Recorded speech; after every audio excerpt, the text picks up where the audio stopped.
हिक मक़ामी होटल में मुनक़िद करायो वियो। 3 ॾियारनि ताईं जारी रहंदड़ वर्कशॉप में कराची, ठठे, हैदराबाद, नौशरो फिरोज़, खैरपुर, घोटकी ऐं सिंध जे ॿियनि शहरनि जा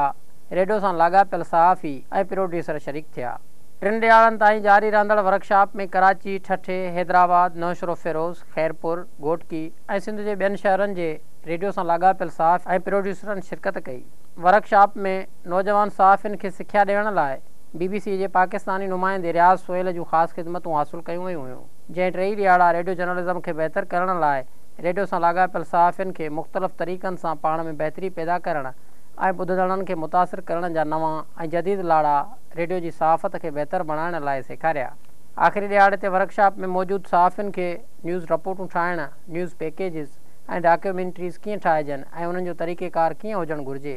ॿुधायूं ऐं सेखारियूं वयूं। हर रिपोर्ट ॿुधण खां पोइ वर्कशॉप में शरीक सहाफ़ियुनि खां वारे वारे सां तबसरो पिणु करायो वियो, जॾहिं त वर्कशॉप में पाकिस्तान प्रेस फाउंडेशन जे सेक्रेटरी अवैस असलम रेडियो सां तालुक़ु रखंदड़ सहाफ़ियुनि खे भलीकार कंदे चयो त सहाफ़त इंसान ज़ात जे अकीचारनि, मसइलनि ऐं मुंझारनि खे मंज़र आम ते आणण लाइ हूंदी आहे ऐं अख़बार, टेलीविज़न ऐं रेडियो जे सहाफ़ी जो कमु साॻियो ई आहे, जंहिं करे रेडियो जी दुनिया सां तालुक़ु रखंदड़ सहाफ़ियुनि खे पंहिंजी सहाफ़ती ज़िम्मेवारियुनि जो भरपूर मुज़ाहिरो कंदे ऐं अवामी मसइलनि खे मुख्य ख़बरुनि जो मर्कज़ बणाइणु घुरिजे। रेडियो जर्नलिज़म खे हथी वठाइण ऐं सहाफ़ियुनि जी परगोर लाइ रेडियो सां लाॻापियल सहाफ़ियुनि खे कराची प्रेस क्लब समेत मुल्क जे सभिनी नंढनि वॾनि शहरनि में नुमाइंदगी ॾियण लाइ पिणु पाकिस्तान प्रेस फाउंडेशन पारां किरदारु अदा करण जूं कोशिशूं वठण लाइ वीचारियो वियो। PPF पारां मुनक़िद कयल वर्कशॉप में रेडियो जे ॿुधंदड़नि जे अघ में वाधारो करण लाइ तफ़रीह सां गॾोगॾु ख़बरुनि ऐं इलाइक़ाई तारीख़ी मागनि बाबति जोगी ॼाण ॾियण लाइ न्यूज़ पैकेजिस खां वेंदे डॉक्यूमेंट्रीज़ खे रोज़ाने जी बुनियाद ते शामिलु करण लाइ पिणु वीचारियो वियो। वर्कशॉप में एडिटिंग, थ्योरीज़, पैकेजिस समेत रेडियो सां लाॻापियल मिड़नी शोबनि ते सहाफ़ियुनि खे सिख्या ॾिनी वई ऐं चेक एंड बैलेंस, ज़ाब्तनि ऐं इख़लाक़ियात खे हर हाल में मिड़नी सहाफ़ियुनि खे पंहिंजो पाण ते लागू करणु पिणु सेखारियो वियो। पाकिस्तान प्रेस फाउंडेशन पारां मुनक़िद कयल सेमिनार में सेक्रेटरी इंफॉर्मेशन काज़ी शाहिद परवेज़ ऐं रेडियो सां लाॻापियल सहाफ़ियुनि मुतलिक़ ॻाल्हाईंदे चयो त प्रेस क्लब हाणे प्रैक्टिकली मीडिया क्लब थी विया आहिनि, छाकाणि त उहे जॾहिं TV चैनल में जेके बि जर्नलिस्ट आहिनि उन्हनि खे मेंबरशिप ॾियनि था त उसूलन उन्हनि खे रेडियो जर्नलिस्ट खे बि मेंबरशिप इज़त ऐं एतिराम सां ॾियणु घुरिजे, छाकाणि त जर्नलिस्ट बहरहाल जर्नलिस्ट आहिनि। ऐं ऑफकोर्स प्रेस क्लब्स ते असांजो इंफॉर्मेशन डिपार्टमेंट जो को बि ज़ाब्तो कंहिं कानून जे तहत न आहे, हू बिल्कुलु आज़ादु इदारा आहिनि, पर एतिरो ज़रूरु आहे त छाकाणि उन्हनि सां असांजो इंटरेक्शन रहंदो आहे, तंहिं करे असां उन्हनि जे पॉलिसीज़ ते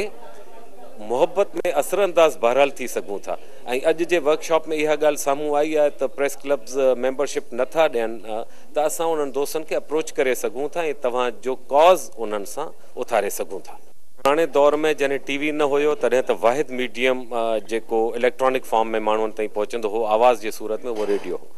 ऐं हाणे हिन दौर में बावजूदि इन जे जो माण्हू TV चैनल्स बि ॾिसनि था, अख़बारूं बि पढ़नि था, पर FM रेडियो इन अहमियत खे अञा वधायो आहे। उन खां अलावा जेको पाकिस्तान जो मीडियम वेव आहे या शॉर्ट वेव ते जेको रेडियो पाकिस्तान जो जेके स्टेशन्स आहिनि, इन्हनि सभिनी जी अहमियत तमामु घणी आहे, छाकाणि त ॿनी ॿारे ते कमु कंदे, ॿारहाड़ी में हलंदे फिरंदे, गाॾियुनि में हलंदे माण्हू रेडियो ई ॿुधी सघनि था। तंहिं करे कंहिं सूरत में रेडियो जे मीडियम सां तालुक़ु रखंदड़ इंसान इहो कॾहिं बि न सोचीनि थो हुननि जी मुआशिरे में अहमियत ऐं अफ़ादियत न आहे। ऐं हू एंटरटेनमेंट बि ॾियनि था, इंफॉर्मेशन बि ॾियनि था, ऐं तंहिं करे माण्हू उन्हनि खे क़दुर जे निगाह सां ॾिसनि था। तव्हांखे पूरो अहसासु हुअणु घुरिजे त तव्हां मुआशिरे जे लाइ अहम आहियो। PPF पारां मुनक़िद करायल वर्कशॉप में ट्रेनर रियाज़ सोहेल चयो त जेके बि दोस्त आया उहे सभई सहाफ़ी आहिनि, मुख़्तलिफ़ वक़्तनि ते जेको न मुख़्तलिफ़ रेडियो स्टेशन ते कमु कनि था, FM स्टेशन ते कमु कनि था, उहे जेके FM स्टेशन ख़बरूं ॾियनि था।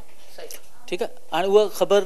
में थोरी कचायूं हुजनि थियूं, कुझु कमज़ोरियूं हुजनि थियूं। ख़बर खे कीअं बहितरीन तरीक़े सां ठाहिजे ऐं उहा कीअं गैर जानिबदार हुजे ऐं उहा जेका कीअं बैलेंस्ड हुजे। ठीकु आहे, हुन में कहिड़ियूं शयूं बुनियादी तौर ते हुजणु घुरिजनि त हिकिड़ी सुठी ख़बर जेका ॿुधंदड़ खे पसंदि अचे। हिकिड़ो त इहा शइ हुई। ॿियो हुई त करंट अफेयर प्रोग्राम जेको हूंदो आहे वो कीअं ठाहियो वेंदो आहे, हुन में कहिड़ा कहिड़ा कंपोनेंट हूंदा आहिनि, न्यूज़ हूंदो आहे, व्यूज़ हूंदो आहे, इन डेप्थ जेको ख़बर हूंदी आहे हुन उहो सॼो सेखारियोसीं त इन में छा आहे। ॿियो ज़ाब्ता इख़लाक़ छा हुजणु घुरिजे मीडिया जो, ऐं जेको सहाफ़ी आहे उहो इहो तसवुरु आहे मां त हू कंहिंखे पाण सम्झे नथो त आउं कंहिं साम्हूं जवाबदार आहियां या जवाबदेह आहियां, पर जेको हिकिड़ो सहाफ़ी आहे उहो बुनियादी तौर ते पंहिंजे आॾो, पंहिंजे ज़मीर जी अदालत में, पंहिंजे इदारे आॾो ऐं पंहिंजी रियासत जे आॾो जेको जवाबदेह आहे, ऐं पंहिंजे सोसाइटी आॾो जवाबदेह आहे। त इन करे हुनजी जेका रिपोर्टिंग आहे उहा अहिड़ी हुजणु घुरिजे त उहा कंहिं गिरोह जे ख़िलाफ़ु, कंहिंखे ज़ाती पसंदि नापसंदि, ठीकु आहे, कंहिंजी डिफेम करण लाइ न हुजे, बल्कि हक़ीक़तूं बयानु करण लाइ हुजनि ऐं उहा बैलेंस्ड हुजे। पाकिस्तान प्रेस फाउंडेशन पारां रेडियो जर्नलिज़म खे हथी वठण लाइ मुनक़द कयल वर्कशॉप में शरीक सहाफ़ियुनि वर्कशॉप खे साराहींदे पंहिंजा वीचार हिन तरह वंडिया। सहाफ़ियुनि खे हिन महिल पूरे जेको आहे मुल्क में वॾो मसइलो आहे त सहाफ़ी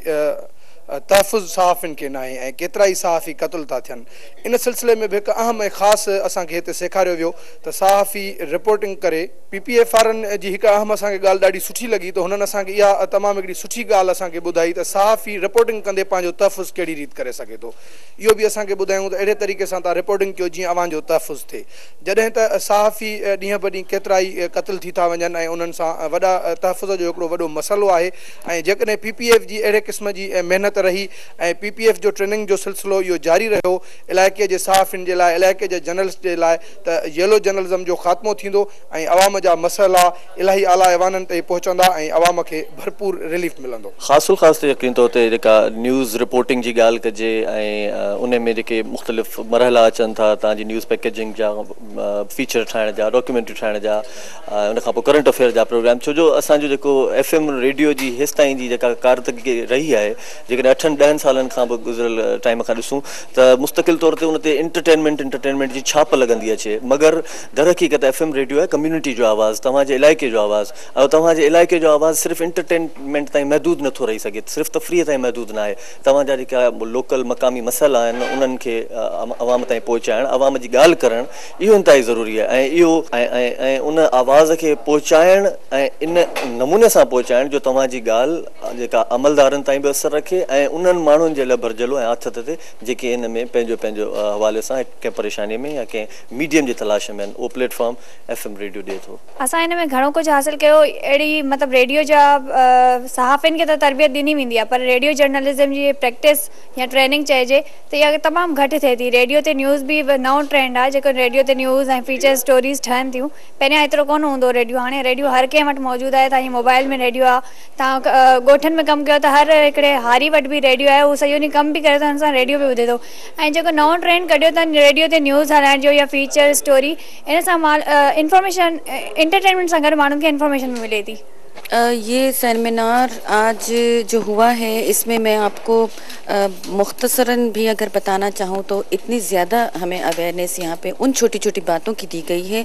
जो हम अपने प्रोफेशन में करते तो चले आ रहे हैं एक तवील अरसे से, लेकिन हमने उन पर कभी गौर नहीं किया और उन्हें बेहतर किस तरह बनाया जा सकता है हमें ये भी नहीं पता था, जो कि आज हमें यहाँ पर बताया गया है। वो स्टेप्स बताए गए हैं जिनकी वजह से वो छोटी छोटी बातें बाज़ औक़ात बहुत बड़े मसाइल को जन्म दे देती थी, लेकिन हम उनसे किस तरह बच सकते हैं, हम अपने प्रोफेशन में उनसे बचते हुए कैसे आगे बढ़ सकते हैं और काम कर सकते हैं, इनको पॉइंट आउट किया गया है ज़्यादातर। और यहाँ पर प्रोडक्शन को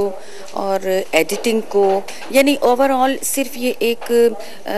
आप कहें कि प्रैक्टिकल भी यहाँ पर कराया गया है। सिर्फ यहाँ पर लेक्चर, ये यहाँ पर सिर्फ आपको ऐसा एक रिटन वर्क नहीं दिया, बल्कि बाकायदा प्रैक्टिकली यहाँ पर सिखाया गया है कि आप एडिटिंग किस तरह कर सकते हैं, आप स्क्रिप्ट राइटिंग कैसे कर सकते हैं, आप रिकॉर्डिंग कैसे कर सकते हैं, यूज़ ऑफ माइक्रोफोन यहाँ पर बताया गया। एथिक्स पर बात हुई जो जर्नलिज्म में इस वक्त एक बड़ा अहम मसला है और अक्सरियत जो है वो उसको फॉलो नहीं कर रही है। इवन ये कि उससे जानते ही नहीं कि एथिक्स होती क्या हैं और वो बहुत एक नेगेटिव जर्नलिज्म जो है उसकी तरफ जो जाए। तो इस तरह के अगर वर्कशॉप होते रहें तो मेरा ख्याल है कि ओवरऑल एक परफेक्ट जर्नलिस्ट बनने के लिए हमें फिर किसी मज़ीद और रहनुमाई की ज़रूरत नहीं रहेगी। एक तो न्यूज़ पैकेज असां फर्स्ट डे ते ठाहियो, उन खां बाद में 15 मिनट्स जो असां करंट अफेयर्स ते हिकु प्रोग्राम ठाहियो उन प्रोग्राम सां गॾो गॾु असांजी हिकिड़ी प्रैक्टिकल बि थी वियो हाणे इहो ई साॻियो प्लान जेको असां हिते सिखियोसीं वर्कशॉप में उहो ई साॻियो असां उते वञी करे प्रैक्टिकल कंदासीं पंहिंजे स्टेशन ते उहो अपनाईंदासीं इन में असां काफ़ी ॻाल्हियूं सिखियूं आहिनि करंट अफेयर न्यूज़ पैकेज कीअं ठहंदो आहे ऐं करंट अफेयर में जेको आहे तो पहिरियों असांखे ख़बर न हूंदी करंट अफेयर छा आहे हाणे इहा ख़बर पई करंट अफेयर जेको आहे उनजे बारे में असांखे मालूमात मिली वई ऐं उन सां गॾु गॾु हिते काफ़ी जेके ट्रेनर हुआ उन सां सुठी ट्रेनिंग ॾिनी ऐं मीडिया जा जेके मतिलबु मीडिया में जेके जेके शयूं असांखे जंहिंखां पासो करणु घुरिजे उन्हनि शयुनि जे बारे में असांखे मालूमात ॾिनी वई। यहाँ पे हमने न्यूज़ करंट अफेयर के डिफरेंट तरीके सीखे जो इंटरनेशनल लेवल पे अप्लाई किए जा रहे हैं और हमने सिर्फ सीखे नहीं है मालूमात के साथ हमने प्रैक्टिकल भी किया है और बेस्ट चीज़ यहाँ की ये थी कि प्रैक्टिकल जब हमने किया है तो हमें एट अ टाइम स्पॉट पर ही हमें बताया गया कि जो न्यूज़ हमने लिखी है उसमें क्या गलती है,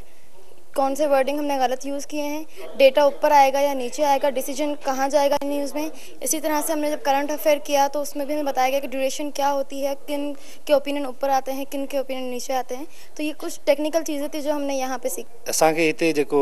वर्कशॉप में सेखारियो वियो जेके शयूं असांखे जिन मां अणॼाणाई हुई असांखे उहे सेखारियो वियूं जीअं एडिटिंग करणु उहो एडिटिंग असांखे न पई अचे उहा हिते असां सिखीसीं। उनखां अलावा